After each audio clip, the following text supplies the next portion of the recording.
कक्षा में मैंने सुलेख में आपको स्वर और व्यंजनों के बारे में बताया था। आज मैं आपको मात्राओं की बनावट के बारे में समझाने जा रही हूँ। आशा है आपने पिछले अभ्यास जितने भी हैं उसे बहुत अच्छे से कॉपी में अभ्यास किया होगा। तो आज हम मात्राएं सीखेंगे कि मात्राओं की बनावट को हम कैसे करेंगे। वैसे तो हमारी जो मात्राएं हैं, स्वर होते हैं 11 और मात्रा है कुल 10, लेकिन अंग और आहा भी हमारी मात्राओं में ही आता है। तो सबसे पहले हम शुरुआत करते हैं आ की, क्योंकि कोई मात्रा नहीं होती है।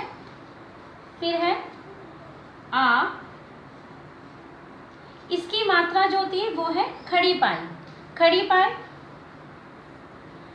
इसकी जैसे का, ग, ज, कागज। अब आपने देखा यहाँ पे जो मात्रा है आ की वो एकदम सीधी रेखा है, खड़ी रेखा, ठीक है। ये आ की मात्रा है। उसके बाद है हर्षई, हर्षई की मात्रा, और इसकी जो मात्रा है वो इस तरह से होती है। याद रखिएगा, हर्षई और दीर्घई की मात्रा में आप लोग कंफ्यूज ना हो। हर्षई की मात्रा आपकी बाईं तरफ से और दीर्घई की दाईं तरफ से, जैसे कि ता ब। अगर आप उच्चारण पे ध्यान दीजिएगा तो मात्राओं में जो हर्षई की मात्रा है उसमें जो आपकी आवाज़ है, उच्चारण है, बहुत मतलब खींचना नहीं है आपको उसको। किताब, आ की मात्रा खींचेगा कागज। उसके बाद बड़ी यानी कि दीर्घई जिसे कहते हैं कील। मैं आपको मात्राओं के साथ आपको उसके शब्दों की बनावट को भी दिखा रही हूँ ताकि आपको इसकी बनावट पे कोई मुश्किल ना आए। याद रखिएगा, जब भी हम ई की मात्रा लगाते हैं तो देखिएगा ध्यान से, जो ये एक जो हमारी जो सीधी रेखा होती है, मात्रा दो रेखाओं के बीच में ही ऐसे आएगी। कई बच्चे क्या करते हैं, मात्रा को इतना बीच रास्ते में ही छोड़ देते हैं। आपको ऐसा नहीं करना है। जो सुलेख में लिखते हुए एक बार ध्यान रखिएगा, जो भी ये हमारी खड़ी हुई जो रेखा होती है, जो मात्राएं होती है वो इसी के इर्द गिर्द होती है। अगर आ की मात्रा है तो इसी के बराबर में, अगर ई की मात्रा है छोटी है तो इसी के ऊपर, बड़ी है तो इधर, इस तरह से, यानी कि इस सीधी रेखा के आसपास ही आपकी, अगर छोटा हुआ है तो इसके नीचे ही, अगर बड़ा ऊ है तो आपको इसी के नीचे बड़ी ओ की मात्रा। अगर आपकी ओ की मात्रा है वो भी आपकी इसकी पैरेलल इस तरह से रेखाएं खींचेंगे, यानी कि सारी जो मात्रा है इस रेखा के इर्द गिर्द ही घूमेगी। आपको इसे इधर उधर नहीं लेके जाना है। ये आपकी 3 मात्राएं हो गई। अगली मात्रा है हर्षऊ की मात्रा, और इसका जो चिन्ह है वो इस तरफ होगा, आपका बाईं तरफ, जैसे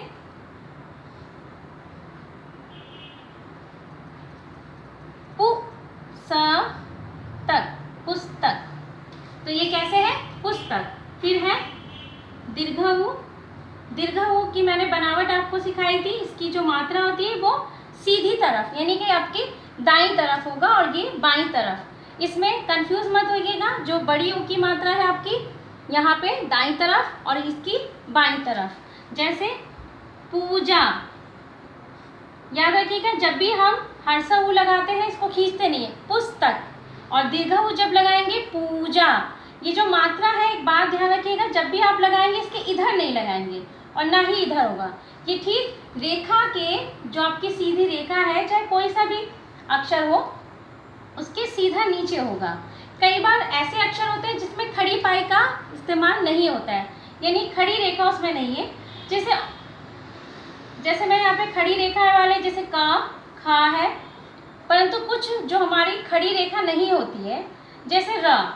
रा के लिए मैंने आपको बताया था हर्षऊ की मात्रा कैसे होगी, ऐसे, और दीर्घऊ की मात्रा घुमाव देके, यानी मोड़ देके फिर आपको घूमना है। तो ये बड़ी ऊ है और ये छोटी ऊ।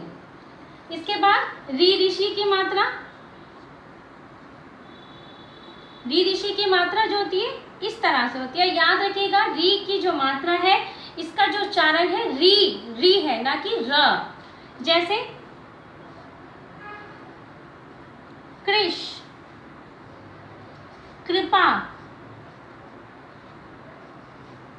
आप इसमें भी ध्यान दीजिए, ये खड़ी पाई यानी सीधी जो रेखा है ठीक उसके नीचे से शुरू होगी, यानी जितनी भी मात्रा है इस रेखाओं से इर्द गिर्द ही उनका संचालन होता है। ये री ऋषि तक की मात्रा है। उसके बाद आपकी ए की मात्रा, ए की जो मात्रा है वो इस तरह से है, इसमें कोई रेखा नहीं है, सिर्फ ऊपर एक मात्रा होगी। जब भी आप ये मात्रा लगाएंगे ध्यान रखिएगा आपकी जो शिरो रेखा है इससे थोड़ा सा घुमाव देके इस तरह से हल्का तिरछा लेना है। आपको इस तरह से सीधा नहीं लेना है, सीधे ऐसे खड़ा नहीं रखना है आपको। कई बच्चे ऐसे करके मात्रा चढ़ाते हैं, तो इन सब बातों का ध्यान रखिएगा। ए की मात्रा में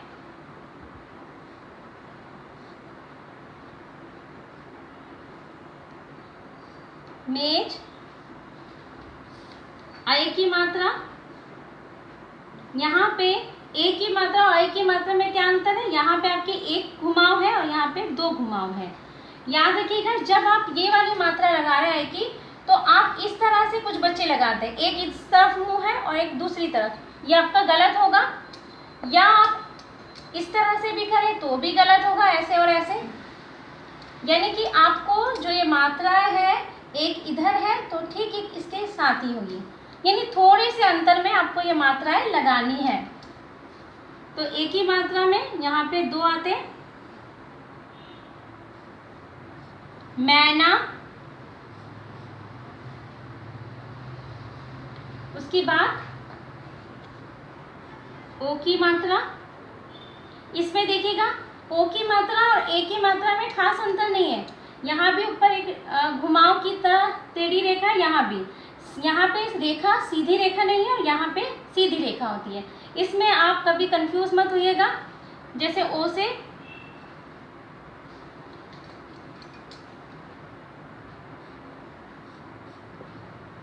मोर, अब है अब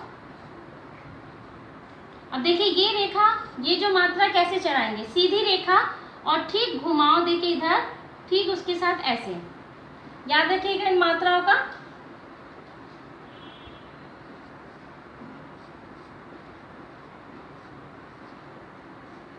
औजार भी लिख सकते हैं और नौकर। तो आपने देखा ये ओ, यानी अभी तक हमने कितनी मात्रा सीखी है, 10। ऐसे ही हमारी अंग और आहा का भी प्रयोग हमारी हिंदी में होता है, और अंग और आहा का मैं आपको विस्तार पूर्वक बता रही हूँ। जैसे अंग का जो प्रयोग है, इसके लिए आपको विशेष तौर पे ध्यान देना है, क्योंकि अंग जो है आपके 5 वर्ग मैंने बताए थे। क वर्ग में जो आपका पंचमा अक्षर होता है ये अंग, इसके लिए भी हम बिंदी का ही प्रयोग करते हैं। कैसे, अगर हम यहाँ पे लिखे जंगल, तो याद रखिएगा जब भी हम जंगल लिख रहे हैं तो यहाँ बिंदी लगाते हैं, परंतु इस बिंदी का मतलब है कि यहाँ पर ज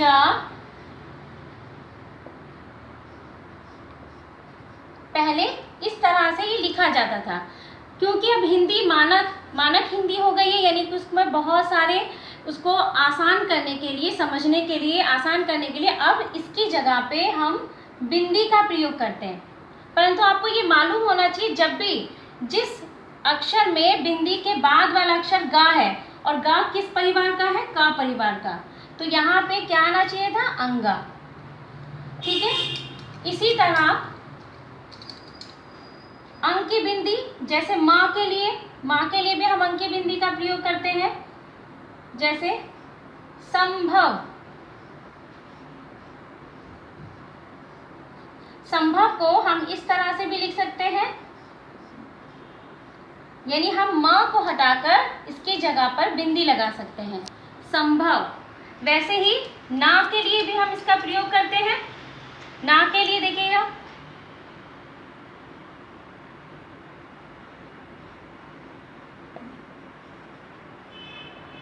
नंद, तो यहाँ पे हम ना के लिए क्या प्रयोग किया, हमने यहाँ पे ना को हटा के यहाँ बिंदी लगा दी, नंद। तो इस तरह से अंग की बिंदी का आपने प्रयोग सीखा। अब है आहा, जैसे इसका अतः। याद रखिएगा जब भी आप ये लगाएंगे इनमें आपस में जो अंतर है वो एक समान होना चाहिए। आपका इसका आगे नहीं बढ़ना चाहिए इस तरीके से। कई बच्चे एक बिंदी यहाँ एक नीचे लगा देते हैं। तो ये आज हमने सारी मात्राएं बनाना सीखा।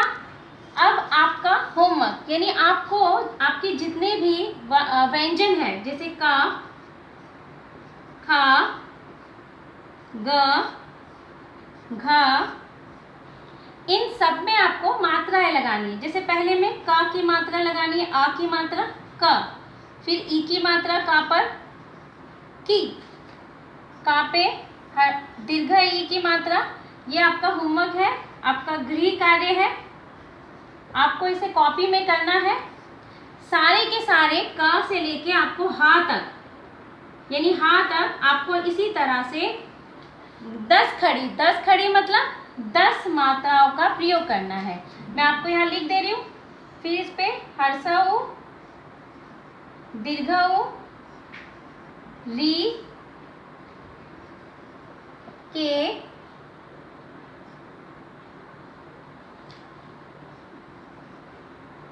कै, को, कौ। तो आपने देखा 1 2 3 4 5 6 7 8 9 10, जिसे हम कहते हैं 10 खड़ी।